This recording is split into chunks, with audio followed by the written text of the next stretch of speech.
Ndabasuje mwe mukurikiye Agacu TV, uyu ni umwanya ngiye kubabwiraho. Hano ubu ngubu bariya ni abanyeshuri bategereje gukora ikizami. Hano urabona ko hano mu kibuga harimo abantu benshi ndetse ibizami biri gukorwa.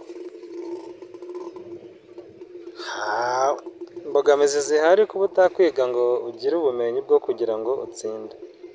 Ubu dore uri aho hasi, iriya modoka iri gusubira inyuma, zose ziri gukora kona. Ibi bizami biri gukorwa, ibi bizami biri gukorwa rwose. Abantu biteguye, dore izi modoka zose, ubu ni ikizami. Kino kibuga cyose mubona hano hegereye ku kizami cya forume.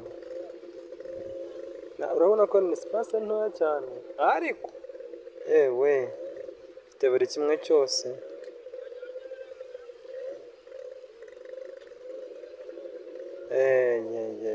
Ibizami, bariya ni abanyeshuri. Hirya muri aka tente k'umweru muri kubona, hano hasi murabona ko uriya munyeshuri, uriya ni umwarimu usubije imodoka inyuma, ariko uyu nguyu wo hasi, iyi yindi iri gukata igiye kwegera itagisi, iri mu bizami.